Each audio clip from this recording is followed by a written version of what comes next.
The Discussing Network presents Discussing Who. This bizarre outing. This time, I'm your nominal host, Lee Shackleford.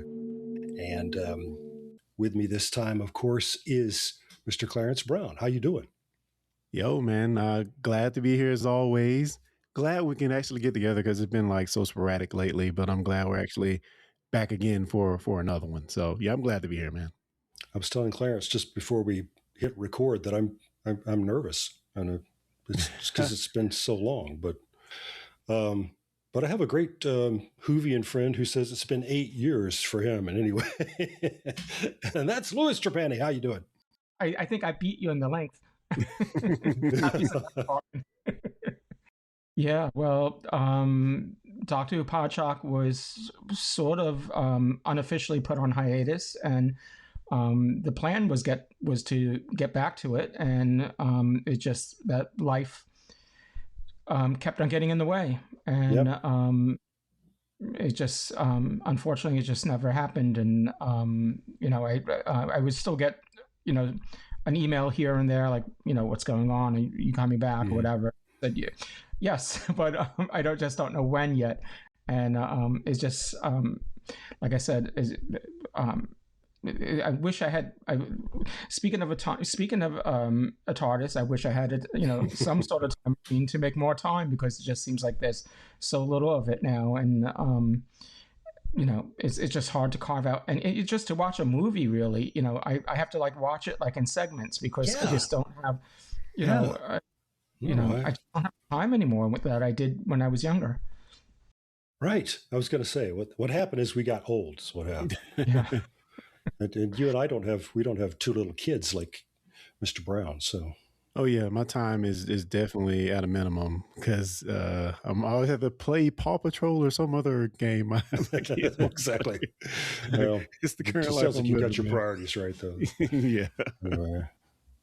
But the Discussing Who really got started by Kyle M. Jones, and he's not with us this time because same reason. Just life intervenes and interferes, and there you go. But you speak with him, do send him my regards, and he is missed. Yeah. I'll do it. Yeah, I'll pass. He'll be glad to hear this. So he said that for a long time that he wanted me and Clarence to just carry on without him sometime, and we've just never done it. And yeah, last week I said, by God, let's do it. And then I said, hey, you know what? If we could get Louis on here, that would be awesome. So there you are. Well, thank you. I'm honored and delighted to be invited and to be here. Terrific. And you're in Long Island, which makes me think the closest thing I have to any Whovian news is that Long Island Who is coming up, and they've already announced that it is the ultimate Long Island Who. So, and my cartoonist friend, my illustrator friend, Brett Hairholz, will be there, and he's bummed because that's always been he's done well in the dealer's room at LI Who in the past, and so he's not happy about that. So have you been able to have time to do that, to do LI Who? So before we started recording, we were talking a little bit about Superstorm Sandy, and I think that is sort of like a tent pole, because I think the last time I was at a convention was right before you had asked me when that hit, and I think it was October 29th, 2012. Yeah. And I think I attended New York City Comic-Con that I think it was in October or September, right before Storm, and I think that was the last convention I've been at. Yeah. But you and I had met a couple of times at Gallifrey, and I missed those. I think I was at one after you stopped going, because that's a cross-country trip for you. So, and again, I was again before Superstorm Sandy. That was, I think, 2011 was the last time I was there. Right. I think I was at one more after that, but then. So, so we've been trying to get where we can to some of the smaller events, and there aren't a lot of them that are dedicated just to Doctor Who, but well, anyway. There's the Chicago one as well. Okay. And in Illinois. I mean, it was back in the day, before the organizers that are doing it now. There used to be a series of conventions there called TARDIS. There was TARDIS, and it was, I think, was numbered after the length of the year of how long the Doctor Who's been on. Because I remember there was TARDIS like 22, 20, 21 before. It had to do with the anniversary year. So I attended one of them in 1985. I forget what TARDIS number it was. Maybe, well, I guess if you do the math, it's probably TARDIS 22. Yeah. That was pretty, and that was before before the California Gallifrey Convention. Wow. So that was like in the United States, the ultimate, Doctor Who convention that you can go to. Wow. With some, where you had a couple doctors, at least, many of the companions. At that time it was Patrick Troughton and John Pertwee. Anytime you get those two together, you're in for time. Yeah. I think Lala Ward was there when I was there. Liz Sladen. It's like when I'm thinking about it, it's like the Giants. Yeah. Of Doctor Who. But the last Gallifrey I was at, I got to spend some time just kind of hanging out with Sylvester McCoy. So I considered that well worth the trip, because he is an inveterate entertainer. So yes. He just enjoys an audience. So, and Clarence has had the complete. Oh God! Now I'm drawing a blank on his name. I was just looking at him on something. Jack Harkness, John Barrowman. Oh, yeah, John Barrowman. Thank you. You've got the whole John Barrowman experience. Yeah, that was interesting and fun. He does not fail to entertain, that's for sure. Such a great. He also is a great stage presence. Entertainer. So, but yeah, Brett likes to draw his own private press comics, and he asked me a year ago to write something that he would draw, a 12-page book in black and white, and that was well received. That seemed to work well for him. So he said, "Look, L.I. Who I'm going to, and Peter Davison and Matthew Waterhouse are both going to be there. Well, let's do something about the Fifth Doctor's TARDIS, but it should be flat out silly. Let's see how weird we can get with this." So I wrote a script called The Curse of Adric, in which we learn what happens when Alzarians go through puberty. And it's weird. So, and kind of naughty. So anyway, but he's done that, and I've seen all of the art, and I think it's hilarious. So we're dying to see what happens, what Matthew Waterhouse thinks of it. So anyway. I'm sure he has a sense of humor. I did see him at Gallifrey one of those later years, but there was, but I remember interviewing him for, before there was before podcast, there were actually printed newsletters. That's right. And so I was interviewing for our the Gallifreyan Embassy, which was the club that on the Long Island that I founded back in the day. And he was in New York City at a convention, and I got a chance to sit down with him and interview him. So he was quite charming and delightful at that time. That's great. I didn't get a chance when he was in Gallifrey more. When I say more recently, I'm still 12 years ago, 13, whatever it was. I saw him, but I didn't get a chance to interview him. I just shook his hand. That was we're just. Yeah, maybe I've done that, but. I'm sure he probably didn't remember me. You never know. Yeah. But we were talking about, do we have a topic for this conversation? I just wanted to get the three of our heads together. Zaphod Beeblebrox +1. And I think we've all been a little reluctant to be discussing Who, because a lot of the air seems to have come out of the fandom. And I thought, well, that's a topic right there. I think if you hang out on social media, you will hear every conceivable viewpoint, and I see a lot of hate, which I don't think is constructive. I don't think that helps anything. But it is sort of an interesting. We're at an interesting juncture. We're at an interesting flux point, and I guess my question, and I was glad to see Kyle weighed in with some questions too, and I was glad that we were thinking a lot of the same things. If there's a future for Doctor Who, and I have to feel like there is, I mean, it's a national landmark, a British treasure, and so on. What do we think it would be? What's the way forward? Do you think? Well, I think there is a future. A lot of like Stephen Moffat and people have been coming out and saying that it's not another 16-year hiatus. That we're going to be going through.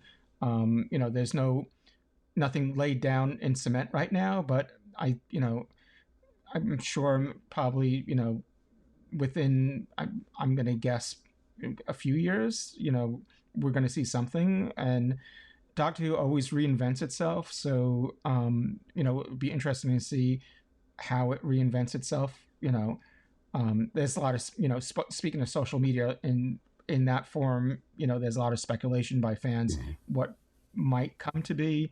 Like rebooting it from the beginning, which I don't know how I feel about that, but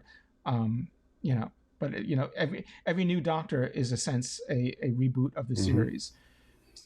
But I've seen that too. What you had mentioned, a lot of animosity about,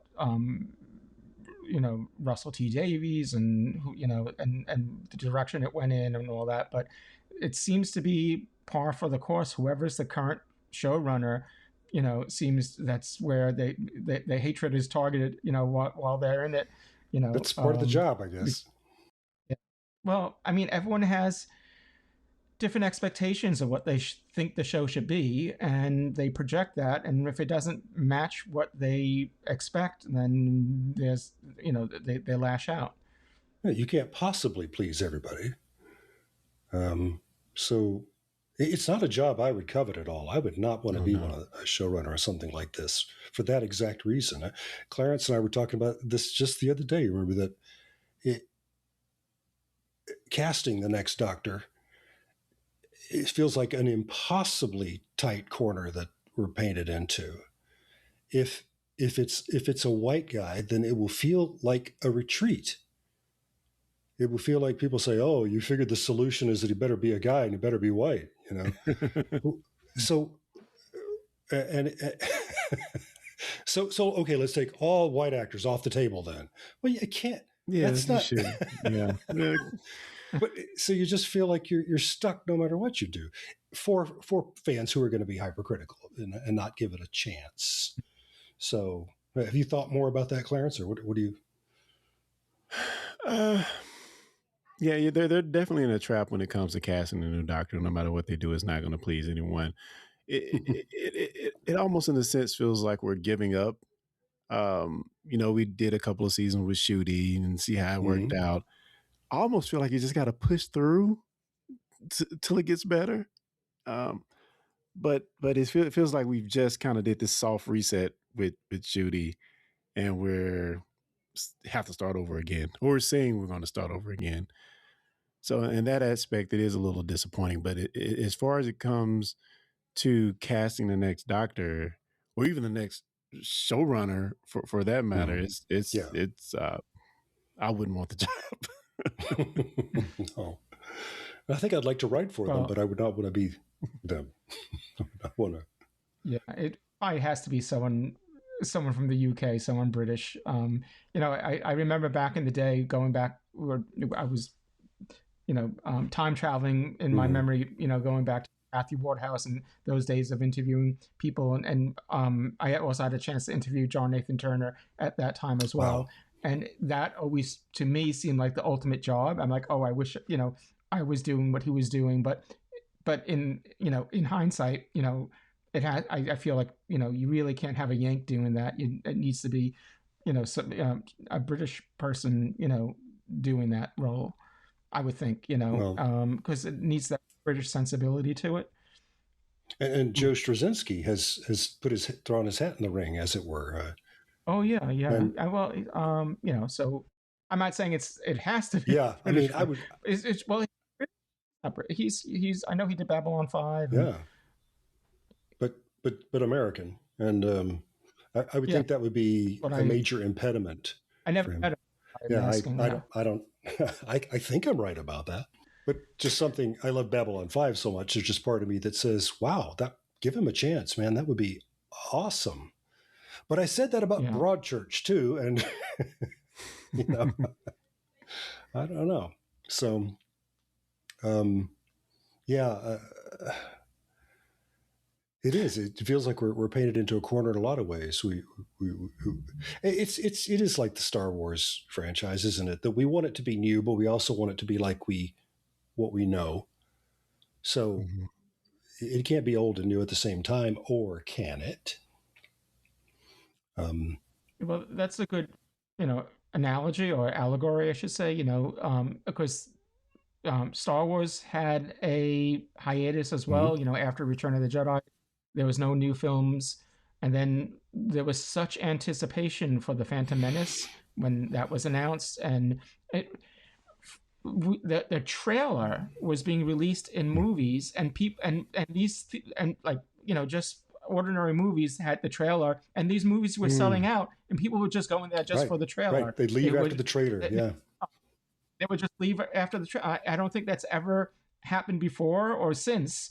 That's just an example of the enthusiasm that was there and anticipation that was there. So no matter what the movie was, it could not meet everyone's no, expectations. It was just an there's no way. impossibility, So, and so everyone had these high, ultra high expectations, and it just doesn't. Wouldn't matter how good or bad it was.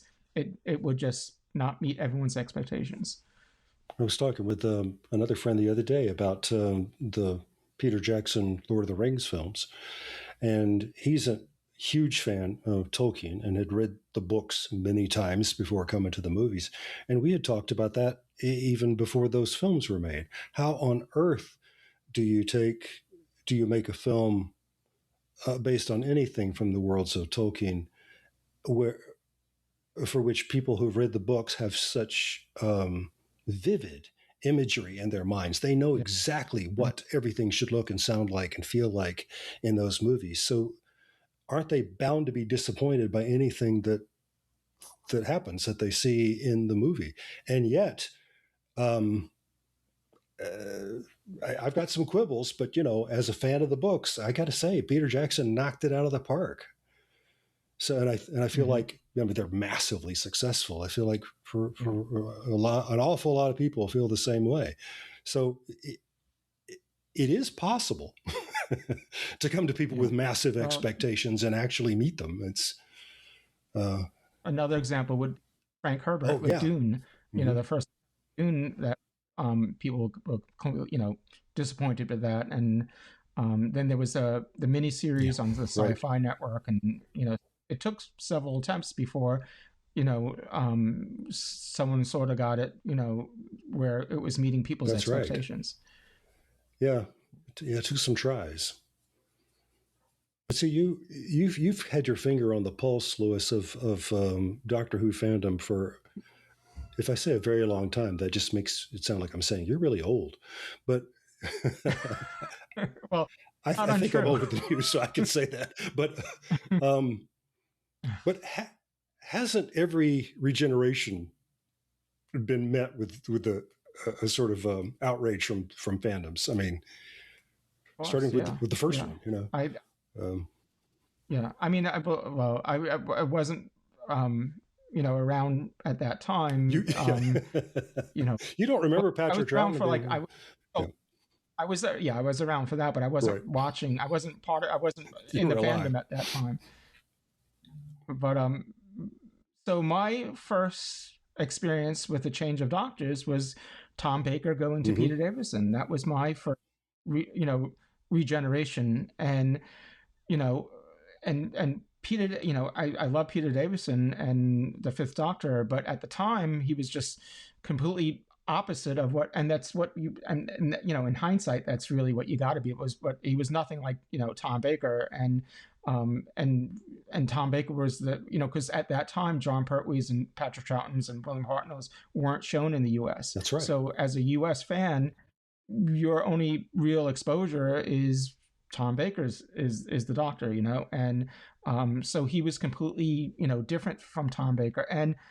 And I remember at that time there was a lot of backlash because of his age, because he's too young. He was 29 years old at the time. At that time, the youngest actor to play the Doctor, and I was at that time I was, I don't know, in my late teens or whatever. So it didn't matter to me, that he was 29. So wow. It's a non-issue for me, and it's not like I experienced Hartnell and Troughton and Pertwee beforehand, and that, I didn't really see him. I didn't see that being a big factor, but I know that was something that that was stirring up in fandom at that time.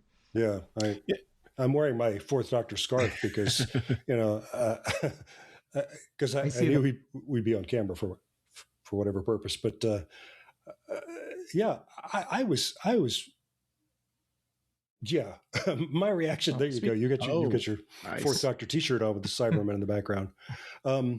My response to Peter Davison was, "What the hell is this? Bring back Tom Baker." I was pissed off. And then and I always think, watching those in order, I really, really warmed to Peter Davison in Caves of Androzani, and I didn't know that I was a little late coming to it because we're about to get Colin Baker. So anyway, you were about to say something, Clarence. No, I had a question, like kind of that same mindset. So of course today we have the internet outrage, and that's kind of where most of the discourse takes place. But you founded a club, you founded Gallifreyan Embassy. Like, just can you give us just sort of a comparison of the kind of the echo chamber of the internet versus having more of a hands-on club of people, and how the reactions were, and maybe how even disagreements were handled in that type of environment? Yeah, in person. Well, it was a much slower process, even now if anything gets leaked on the internet, we know about it immediately. Like I remember, Rose, the first when Doctor Who first came out, that got leaked out, and so back then we had to exchange tapes, from when to get to see new episodes, because it would be like forever before PBS would get it, and that's how we would officially get it. But we would be watching, like, someone in the UK took a camera, aimed it at a TV, and it's all flashing, and but this was like a new episode. But so at that time was all like there was no social media, so there was just printed newsletters that we would write and read, and Starlog magazine, those type of publications. So people did that, discussions and debates took place, but it was not escalated. It was because it was as slow as the press or the communication was at that time. So of course there were conventions, but there were far and few between. The clubs, the whole point of the clubs was that we would meet on a monthly basis. So and sometimes we did joint meetings. So the Gallifreyan Embassy would have their monthly meetings, but sometimes we would have a joint meeting with the Pydorians of Princeton, which is a New Jersey club, or UNIT, which was formed in New York City. So there was, then you got to intermingle with other Doctor Who fans, and they may have different opinions, and so it was, there was some debate, but not the furor that we see today. Interesting. We tend to be more tactful with people who are in the same room with us, who might conceivably poke us in the nose. Yeah. So people, behind a keyboard and behind a screen, people are more apt to, say things and that they may not have done in person. But it does seem like there's a sort of an age of entitlement too, that everybody feels like their opinion is correct because it belongs to them, and that goes across a spectrum of. But you've reminded me, Louis, that when I was a teenager, I was collecting newsletters and fanzines in the Star Trek world. That the series was off the air and the movie hadn't been made yet, so we were Star Trek. Is the way we looked at it. If there's going to be any more Star Trek, we're going to have to do it. And Star Trek Phase 2 coming out, and then we were hearing rumors about Star Trek Phase 2, and said, is this ever going to happen? What could? But there was a letters page, and some of us, we felt like we were really getting to know each other through that letters page. But a conversation would take, of course, months, and if we were talking back and forth, I really like what that guy said, and I wanted to mention that. Said, hey, that's a really good point, So and it took a year to do that. I kind of miss that, but anyway. Well, I think I mentioned Starlog before, and if I'm not mistaken, we're at just recently it was the 50th anniversary of the first issue. It came out in 1996, and I still have it somewhere. But at that time, it was coming out. It wasn't even a monthly at that time. It was like every 6 weeks. So you can see how quickly the news spread because and that was originally going to be a Star Trek magazine, and they couldn't get the rights or whatever, so they made it. They focused on a broader science fiction palette. But it's interesting.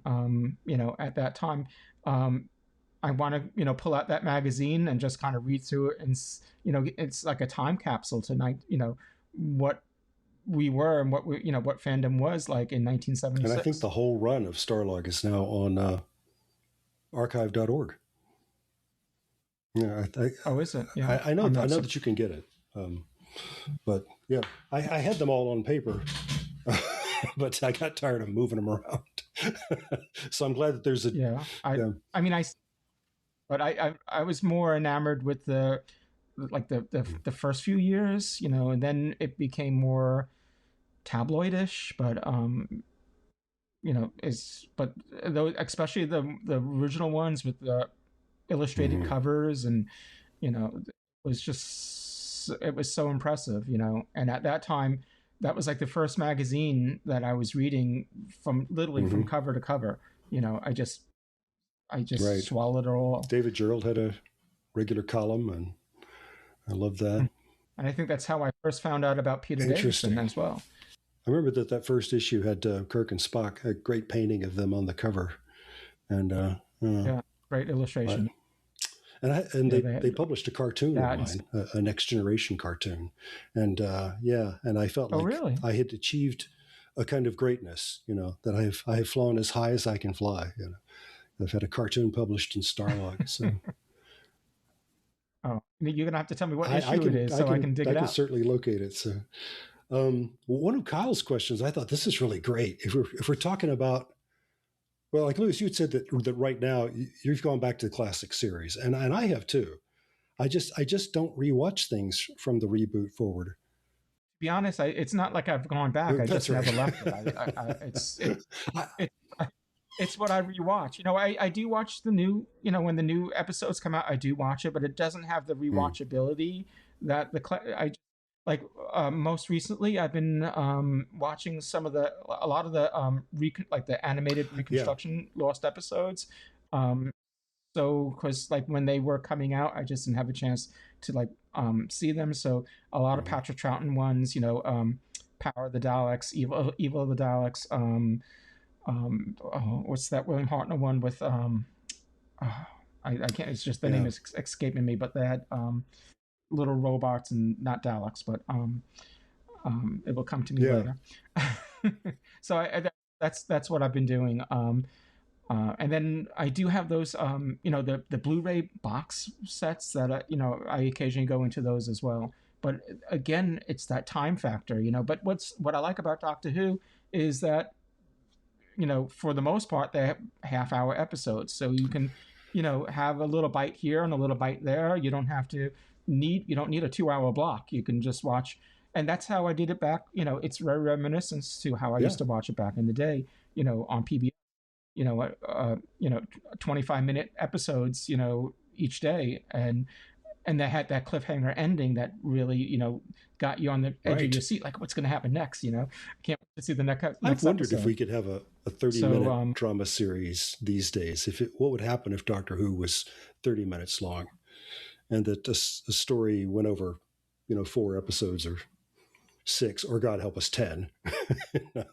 Some cases, I don't know, but yeah. See, for you and me, a lot of that is familiarity and nostalgia, right? That I mean, that Hinchcliffe era of the Fourth Doctor, I could just watch all of those over and over again. And absolutely. Yeah. But I've been going back, almost back to Unearthly Child and watching as many of the William Hartnells as I can lay hands on, because I think early on they didn't interest me much, and there's worlds to discover in there that I didn't know so much about. But Kyle's question was, what do you think are the core ingredients of a 5-star episode of Doctor Who? And I think we could call all the way back to the beginning for that and say, is that the magic that may have been lost somewhere along the way? Is that we're not, what are the things that a really great Doctor Who has to have? Well, for me, I think it's a good story and good characters, and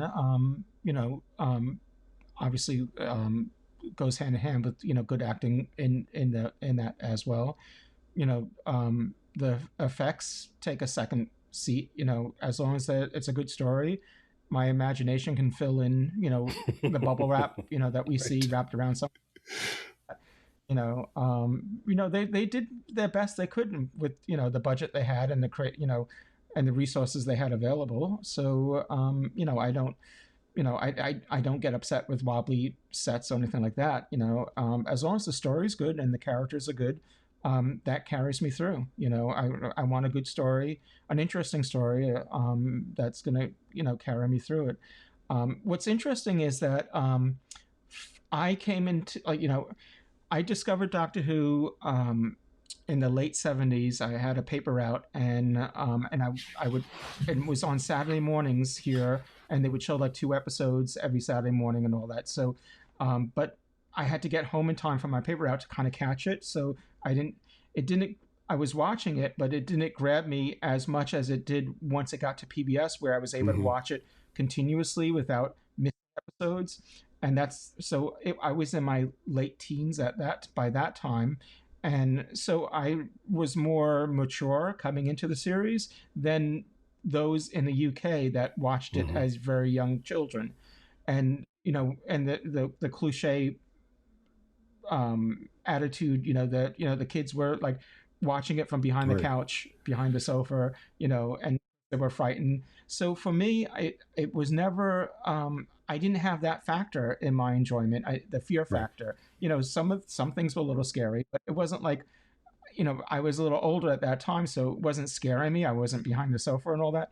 But it seems like in the newer Doctor Who's, it seems like the writers and producers, they all grew up with it, and that fear factor was a big, we talked about ingredients, what makes a good Doctor Who story, and for them that's one of the ingredients. But for me, it doesn't, the monster doesn't have to be it could just give me a good science fiction story and I'd be happy. It doesn't have to be, I don't need the fear factor. And it just seems like a lot of the newer episodes go out of their way to have something really scary to scare the kids, and I don't think it's necessary. It's okay to do it here and there, but it doesn't have to be in every story. Sometimes it feels like there's the A plot line, and the B plot line is that there's something awful that might jump out and get you, and that's just not.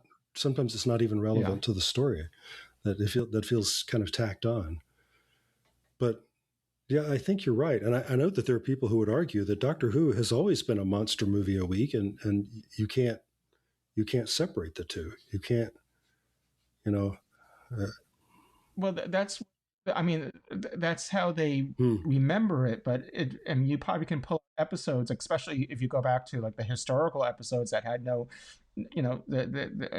not everything has to have a scary bug-eyed monster in it.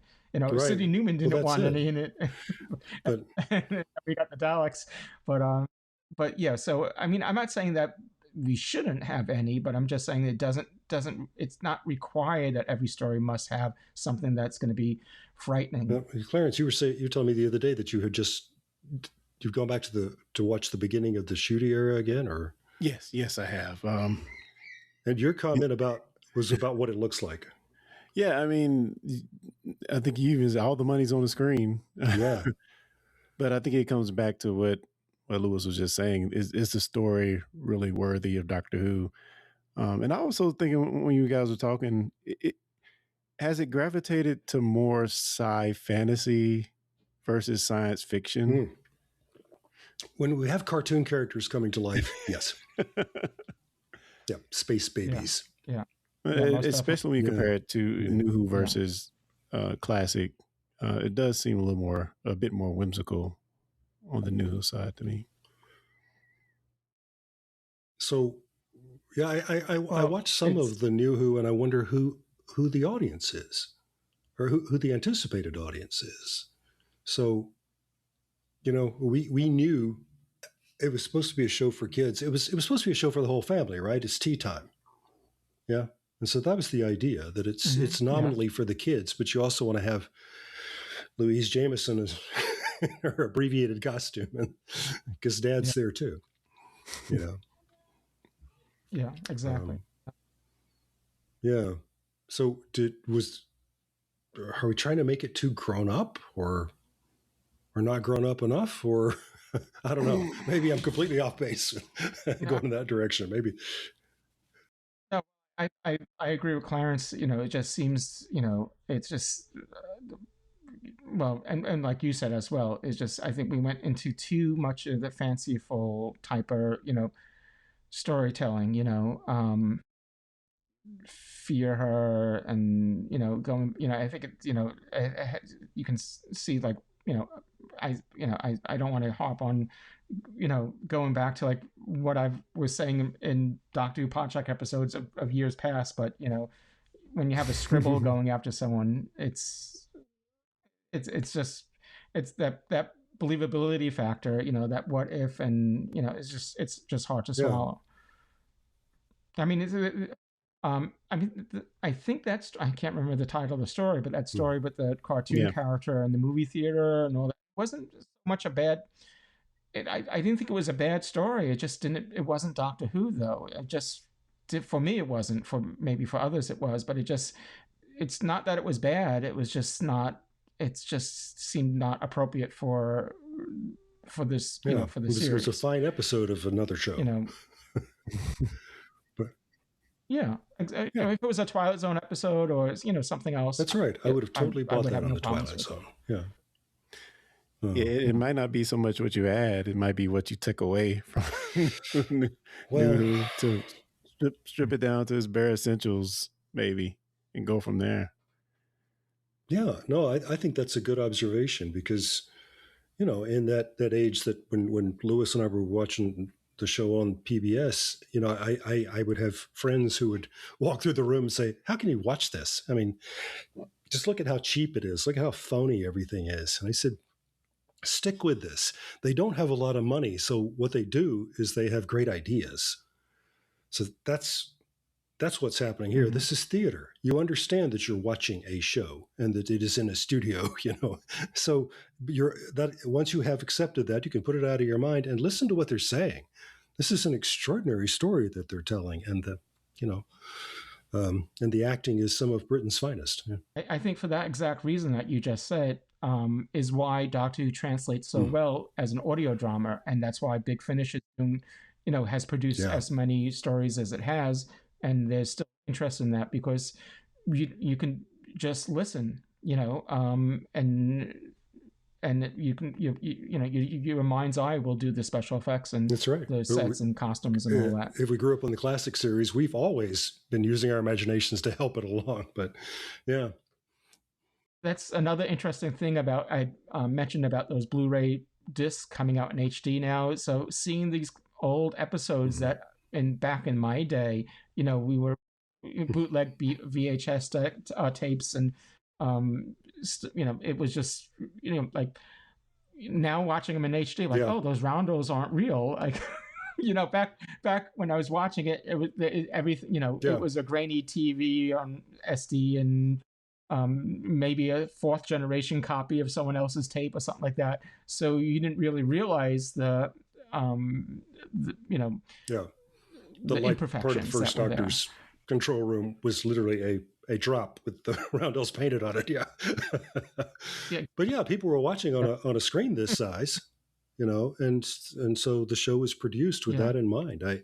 When I saw War Games, there's a guy who has a scar running through his eye, and I'm sure that looked fine when that was broadcast in '66 or whatever that would have been.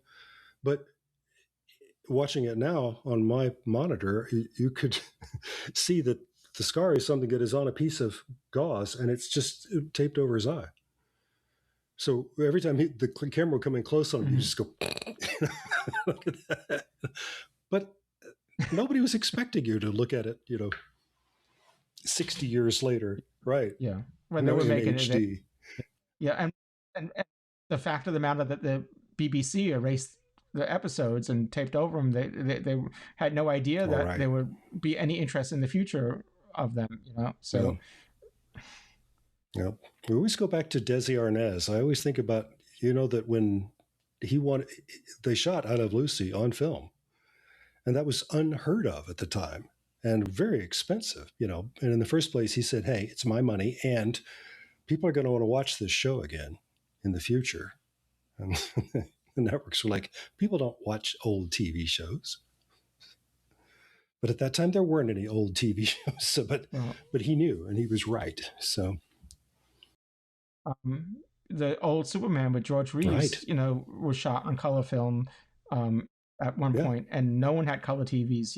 That's right. Oh boy, those are nice to look at now. The colors are so rich and vibrant and just fantastic. Yeah, glad they did that. So I don't know.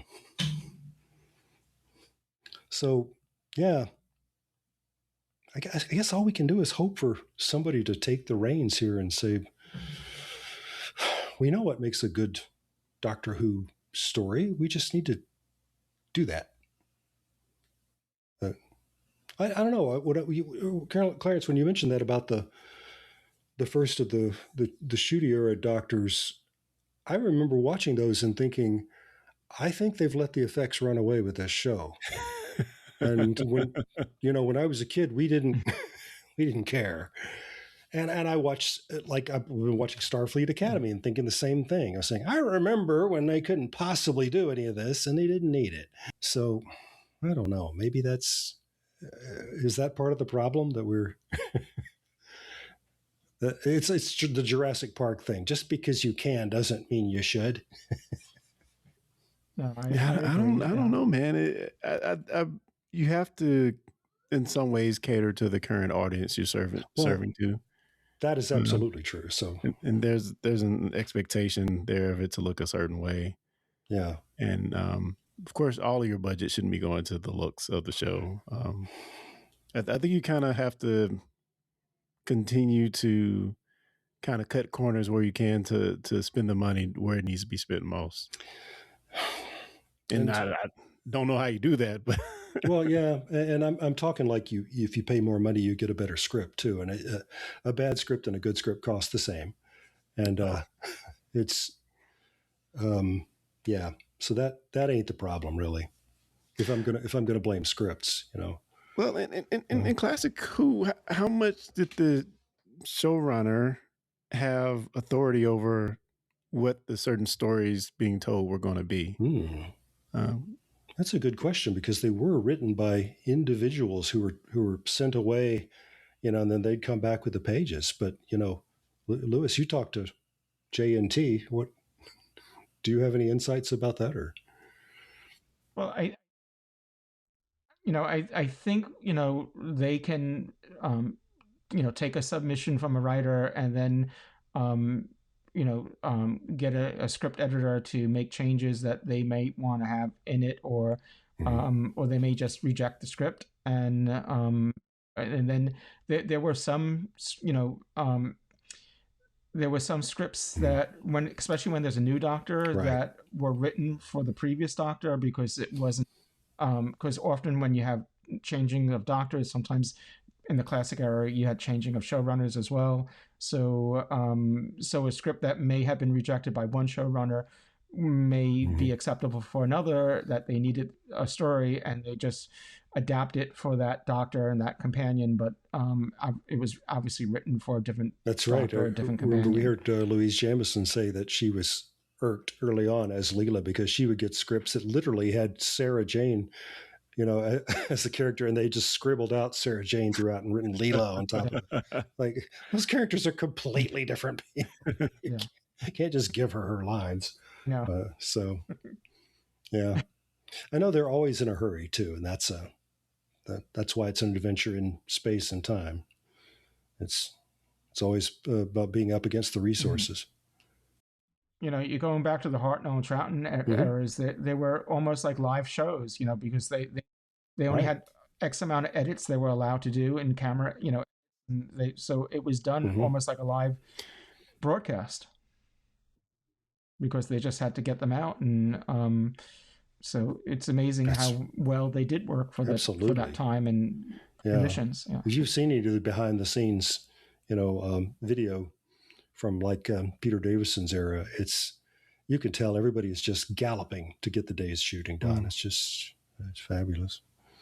So, but yeah, now you shoot these like it's a movie, and you get 10 in 2 years and stuff. Right. Well, exactly. And I think, is that okay? Yeah. It seems odd. Yeah, maybe not ideal. Anyway, but I don't have any of the answers, and I don't know. Clarence has a pitch for the show. Maybe people will write to us and tell us what the answers are. Yeah, chime in, please. How do they reach us if they want to find us out there? Oh man, it's been so long. Do I remember this? Feedback at discussingwho.com, I believe. I believe that's the address. I think so. Send it there. We'll get it. If it's not an address, I'll make it before this comes out. Okay. Yeah.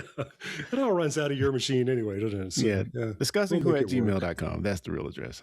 It came to me. Well, with the Podshock on hiatus, I feel like it's a silly question to ask, but where do people find you out there these days, Louis? That's an interesting question. So maybe you don't want people to find you out there. So, well, I'm well, it's because my old mainstays just aren't there anymore, or they're not.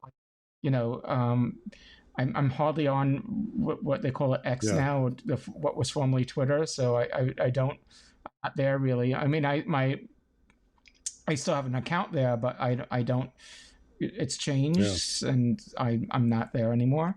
So I still have an account. I still have a page on Facebook, but I'm very rarely on Facebook these days.